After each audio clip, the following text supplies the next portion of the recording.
Rejoice and rejoice again. Be joyful. Tonight is a different message than we've been hearing. Not so much waiting, not so much worry, not so much repentance, but rejoice and rejoice again. This is a special night. The night of the pink candle, the night of Gaudete Sunday, the night of rejoicing, the night of hope and waiting. It's also the celebration of Our Lady of Guadalupe, who is the patron of the Americas. And for many people, this is one of the holiest days of the year. I can tell you in Mexico City, there is dancing and praying going on in the streets and the chapels and the churches everywhere as they celebrate Our Lady, who brought together the indigenous peoples and those with immigrants who were not really behaving as immigrants, but I won't go into that story. But this is a joyous occasion. In the midst of this darkness, we look to the light and we rejoice. We celebrate.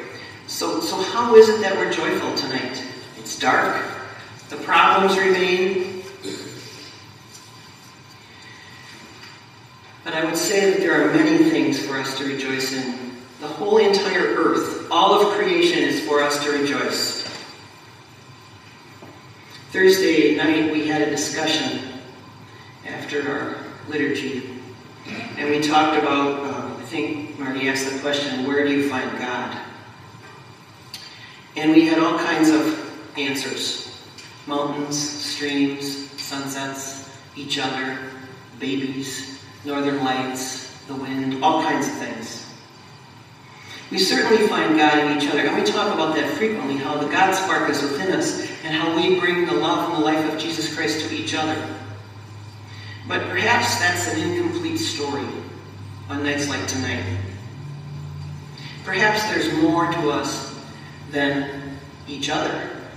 Sometimes it's hard to believe that, but because we're a modern people, we live in a modern world, we sometimes, especially in winter, kind of close out the rest of creation.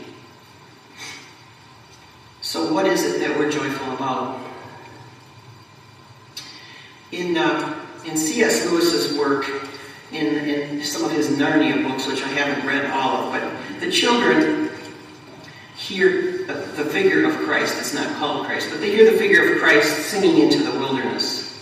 And nature reveals his song in the clouds, in the skies, in the mountains and birds and all creatures. And the mountains raise their head, and the low hum of Christ's singing vibrates to the depths of the seas. Creation is melody. And that's really what I see in this celebration tonight, is all of creation. Not just us, but all of creation.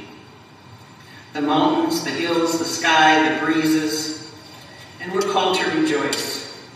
Many people the other night did say that they found God outside in nature. Many of you I know are campers, or God knows we have gardeners. You know, we have all kinds of folks here that enjoy nature. And when stories are heavy and violence gets the headlines, or nastiness, or I don't know, when those things get the headlines, sometimes we forget the glorious world we live in. Sometimes we forget that this whole earth is infused with the love of God and the divine spark. We are each other, and we dwell in that, and we rejoice in that, and we celebrate that, and we talk about that frequently. But the joy of all creation. The other night, I think it was Joe was talking about the molecules and the atoms and the bosons and all those other words that go smaller that I don't know. And talking about God being in each and every one of those things. That God created it and holds all of it, including us. Holds all of us in existence. That's something to really be joyful about. We have warm weather, which some of us revel in. Now, if you're a skier or a snowmobiler, not so much, but we have weather around us that is conducive to life. We have breezes. We're able to walk outside in this December 12th and not freeze. Those are things to rejoice about. Now, I'll get to the global warming part later, because that's nothing to rejoice about, but those are things to rejoice about. So, we have plenty to be happy with each other and with our world. holds all of it in existence, every bit of it. Luke's gospel tonight asks us to be kind and generous with material things and with our own behavior toward others. According to a fellow that Marty and I had the privilege of hearing in the Netherlands, a priest by the name of John Chrysotheus, wrote a paper on this kind of joy, the joy of creation. And the name of his lecture is On Earth as It Is in Heaven. And John states that we are all living souls, but not to forget that all of creation is also full souls. The creation itself is ensouled. Not just us, but every rock, every tree, every deer, every bird, every creature. All of that is ensouled, and we are all part of God's sacred and soulful world. The early mystics believed that everything that breathes praises God. Everything that breathes. So every creature, everything that crawls and flies and swims, every creature praises God.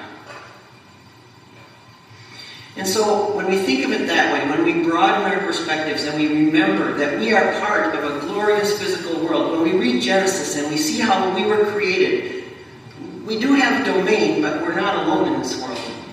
And there are many glorious, beautiful, wonderful things for us to take in and to enjoy. Thank God. Many things that in our busy lives we kind of tear by.